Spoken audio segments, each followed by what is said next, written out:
Welcome back to episode 6 of the Mackin Show. I still don't really know what this show is. It's literally just me talking to a camera right now. Maybe we'll get some fucking guests in here at some point. Maybe I'll learn how to... I'm doing all of this by myself, by the way, from shooting it, editing it, etc. So maybe we'll be able to get another guest in here as soon as I find out how to do a multi-camera view and edit both audios and such, which I'm trying to do because the origin of me coming in here and talking and shit was me trying to figure out how to work this podcast studio. I figured okay, if I do it myself and, start talking and make my own little mock cast, that way I could learn the audio, the video and shit. And then it just got super fun. So I decided to keep doing it. People have been traveling for over a month, so I haven't had anyone to do it for at the moment. So we're just waiting on that now. But no, regardless, this shit's been super fucking fun, having a good time, and just talking about shit that's going on. But honestly, let me start it off that right now, love is dead in Hollywood. Love is dying right in front of us. Because, before we had Taylor breaking up with Joe Alwyn, I think his name was, and I'm trying to think who else broke up with each other. That was pretty fucking sad. But regardless, we had 2 celebrity marriages broken, tarnished, dusted, get the fuck out in one day. We had Ariana Grande and Dalton something. I forgot but Ariana Grande and Dalton snipped up. Their marriage is over after 2 years, which honestly, I'm an Ariana Grande stan, but I called this because he's not a celebrity. And I know people hate to hear it, but unless you're a celebrity dating another celebrity, I don't know in a world where that's necessary. And older couples do not count. Like those people who are 50, 60, 70, who are together and one don't count. It was a different time than it is now. So that doesn't work. And when, someone is so goddamn famous and they're married to someone who just isn't famous, it just almost never works out. So this one, I called it. I think I gave it 2 months, honestly, which is kind of fucked up, but I think I gave it 2 months. So the number 2 I got, but it lasted 2 years. They're donezo. And then Sofia Vergara and her man, which that one surprised me because they've been together for a minute. They seemed like a great pairing. They're older, obviously. So I figured, I didn't think that those 2 would call it quits. Have I ever met them? Have I talked to them in depth of why their marriage failed or how their marriage was? No. But I'm just surprised that it happened. Who knows? Maybe there was issues. Maybe there wasn't. Not sure. But regardless, they ended up to another Hollywood fucking couple done. I feel like the second I'm going to say it. The second Scandival dropped, love was dead in the Hollywood era. I'm trying to think of who as an iconic couple right now is still together. You still got Beyonce and Jay-Z. You still got, I'm trying to think of other iconic celebrity couples right now. Ready? Iconic celebrity couples. All right. Oh, we still got Victoria and David Beckham, honestly, have been going strong for so long. That's a power couple if I've ever seen one. And honestly, they're both winning. Victoria Beckham's doing great in her fashion world and her CEO era and just killing it that way. David Beckham had an amazing career, and he doesn't outright own Inter Miami, but owns part of it, and they just got Lionel Messi.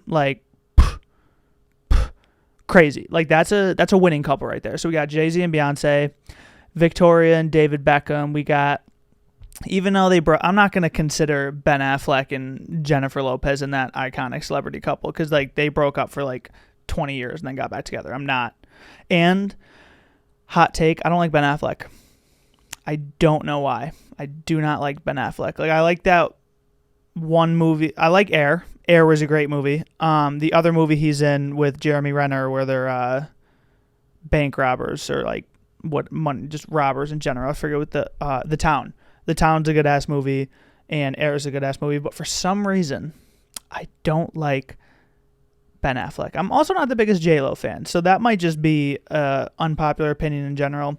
Not the biggest J-Lo fan ever. Don't like dislike her, but I haven't been on the J-Lo train for that long. And Ben Affleck, two good movies, but whatever. Maybe it can change. Maybe I'm just being a hater. Not 100% sure. But Kelly Ripa and Mark Consuelos, iconic. Now, I will tell you right now that I'm a huge, up until like season 5, because it just got way too crazy, huge Riverdale stan.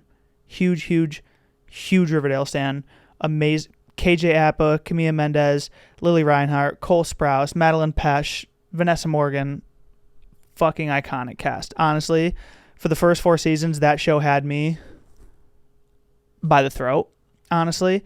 And I didn't watch it again for like a year and a half, 2 years. Went back to recently binge watch it over July 4th.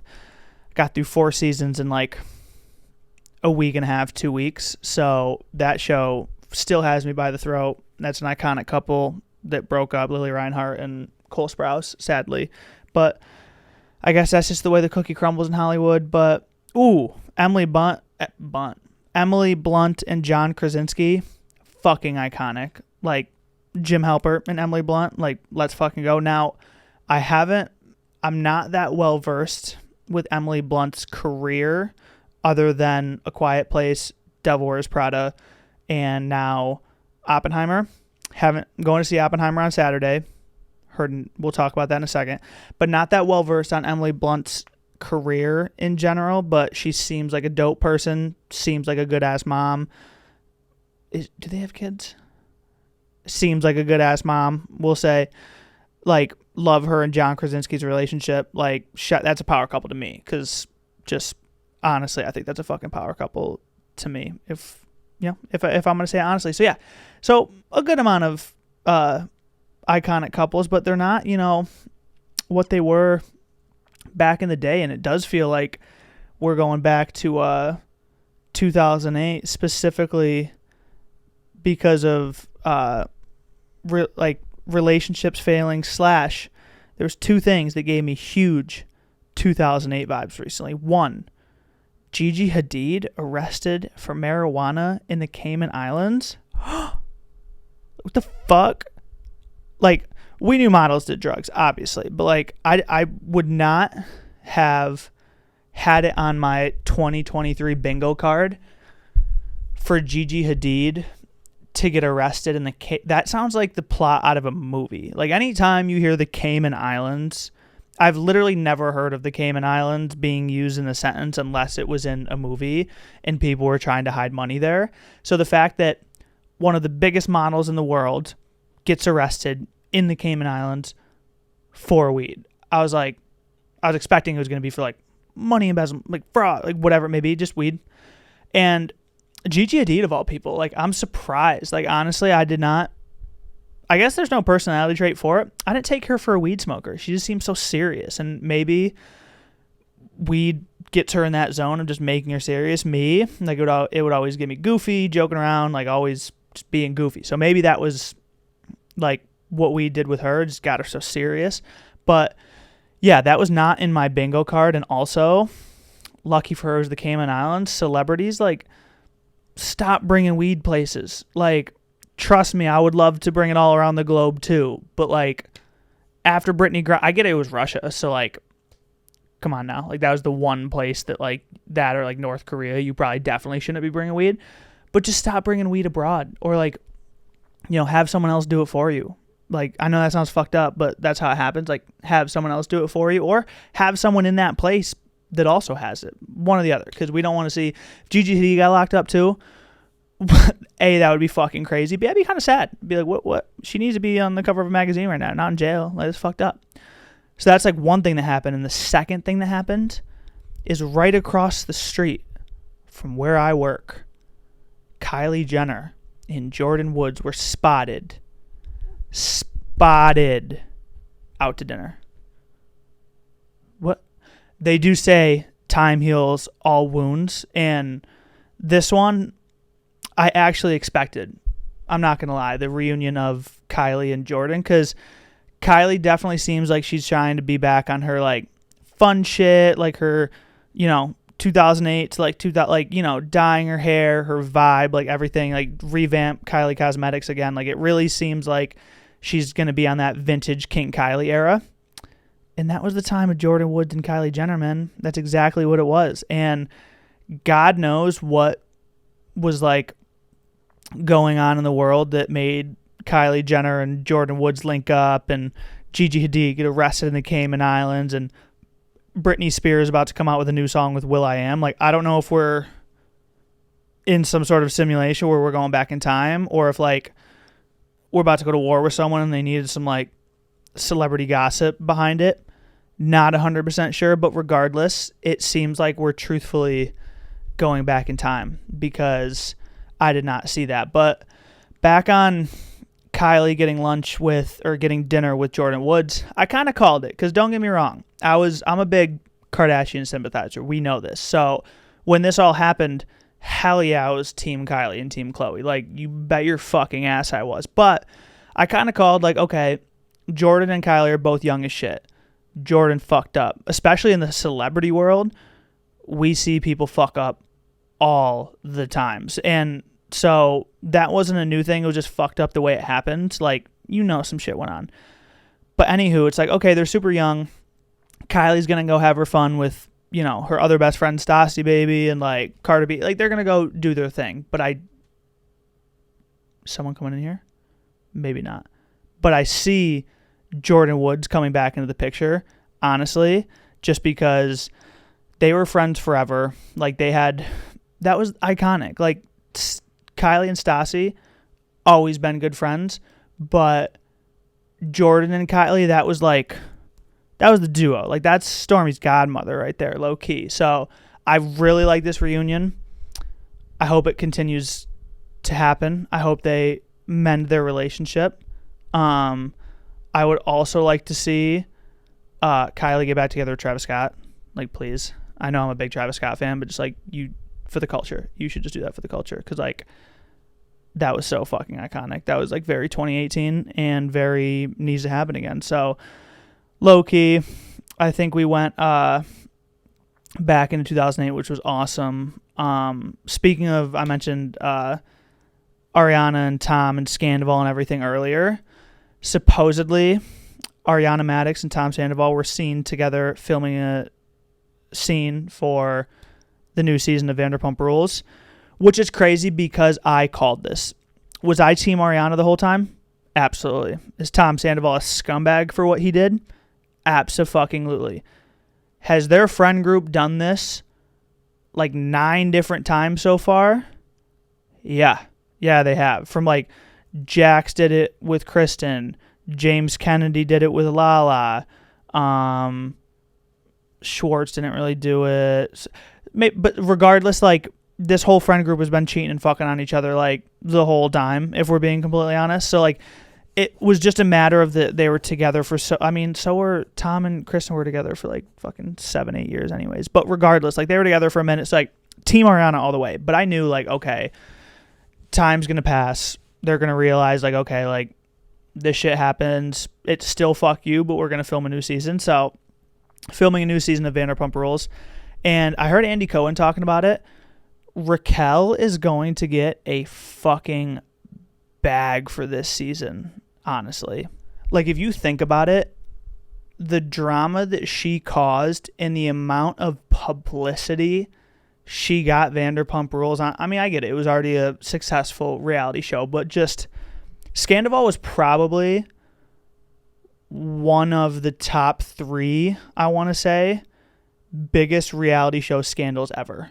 I'm confident enough to say that. And that happened because of Tom Sandoval and Raquel. And Raquel was already on a run this season with Schwartz and just being unapologetic, breaking up with James at the end of the season before that, like, crazy shit. And so this happening was crazy. Obviously, her being in this season, people want to see her get ripped apart again. Most people want to see her get it ripped apart. But if it's the 0.5% that wants to see her thriving in the season, those people are still going to watch. So she's going to get a fucking bag for this Vanderpump Rules season. This show is genius. I'm not going to lie, because they're all almost like 40 now. and it was getting to a point where I still love the show, but I was like, how much more can go on? I'm back in. I'm reeled back into the train. Like, I said this earlier in like episode 1 or 2 when I brought it up. You have to let people get on the Bravo train at their own pace, and then they'll love it. Happened to me, happened to my friend. Like, we all got on the Bravo train at different times. You're always still going to be on it. You might maybe like go stand in the cafe cart for a little bit and like zone out and not give a fuck. Then you're going to get back in the seat and you're going to enjoy the ride. Honestly, that was a good ass analogy. But regardless, I'm back in. I'm back on. I cannot wait for the new season. And because of the crazy strike going on right now, I think they've halted filming. So I can't wait for the new fucking season. It's going to be insane. But no, speaking of the writer's strike, it's crazy because what was I going to say?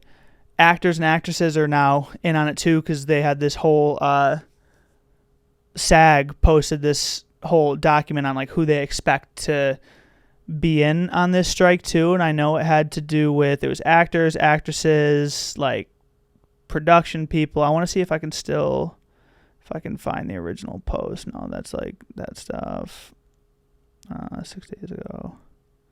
I might not be able to find it, but they did post like who they expected to be on strike with them, and it's actually been happening, which like I really, really fuck with. So like people have really been coming together for writers, which I think is very fucking fair, because I've just seen like a lot of people just get shit on nonstop for it, and I know UPS people are on strike now too, but regardless, they called for like not just writers to be on strike. Like we want the whole team. Like if you support our writers, then we want you on strike. Basically, we want everyone except executives on strike with us. And that's like what's been happening. Like we've seen, I know Hillary Duff has been down there.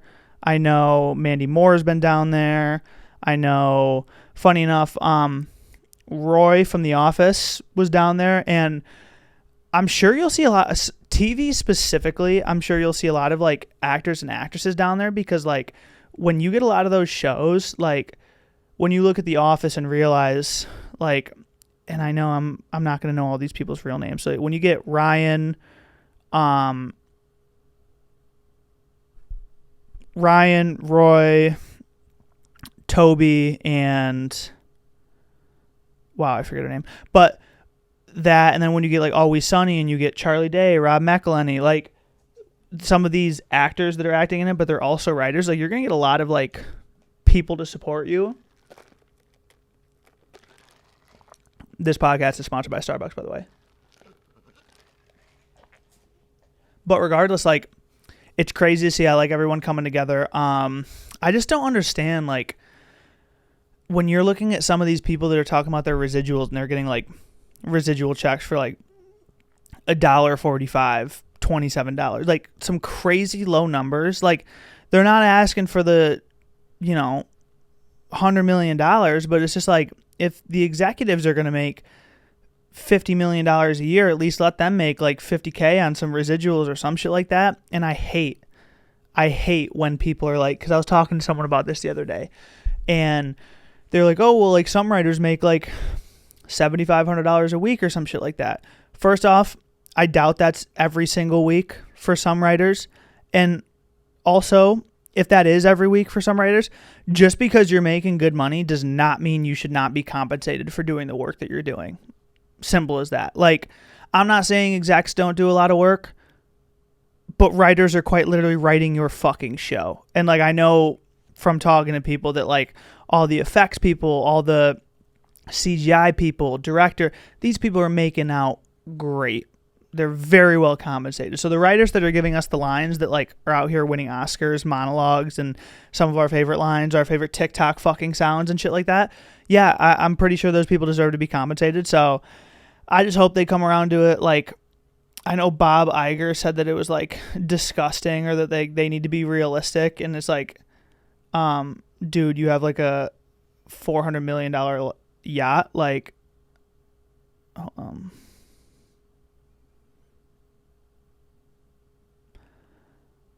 like, just be fucking realistic. So I just hope that you know, they can come to an agreement and just like, instead of, you know, the execs making like $200 million a year, maybe they just make 150. Like, I don't think that would be that crazy. You'll still be rich as fuck, and then other people will get taken care of too. So that's just personally my view on it, if we're being completely honest. Someone who is taking full advantage of directing and coming up with their own ideas is Lena The Plug and Adam22. It's been the talk of the town recently that Adam22 has finally let his wife do an adult film with another star, and that star decided to do like a post-game. Oh, my girlfriend was texting me.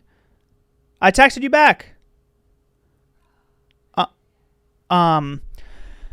Adam22 let his wife Lena The Plug do another adult film with another star. I will say, I think this is the biggest lead up hype to a porn adult film I've ever seen.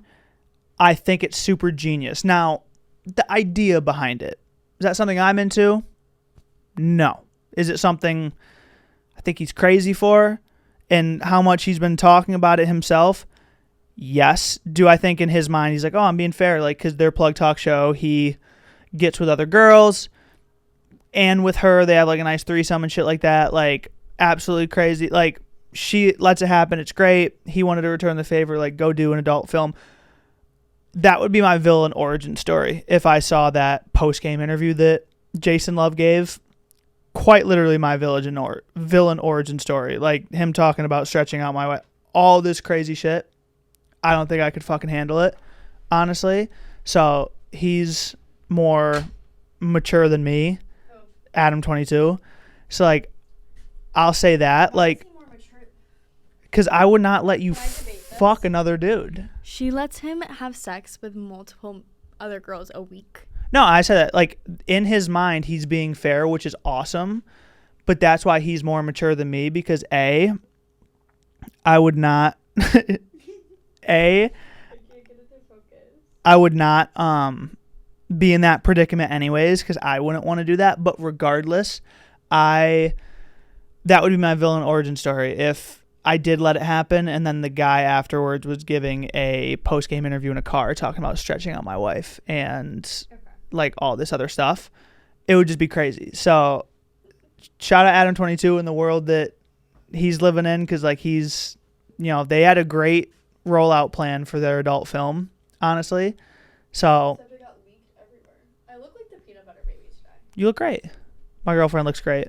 So yeah, that was just personally my thoughts on that. I mean, shout out to them, like, being able to be mature about it. It's just me personally, but I think I'm going to end this video here. This is going to be a shorter one because this, you know, we're on a little bit of a time crunch. But regardless, ice cream and french fries don't go together. They don't. I'm sorry. Might be the only person that thinks that. Not sure. Whether it's a Frosty, a milkshake, or straight up ice cream, I just don't think they go together. I'm not a big fan of it. The only cold and hot I want together is hot fudge on ice cream, or some hot caramel, some shit like that. But french fries and ice cream, I'm not down with. I saw some dude who was doing like a food challenge, like dip his fries in it and like helped, whatever, maybe. Not the biggest fan of it. So that's my we're going to start doing unpopular opinions of the day. And my unpopular opinion of the day is, in fact, that ice cream and french fries do not go together. And that's it. That's your nice daily update for episode 6 of the Mackin Show. Appreciate whoever's going to come out here and listen to me rant about some fun shit. Trust me, there's going to be way more. And I appreciate y'all for watching. Peace.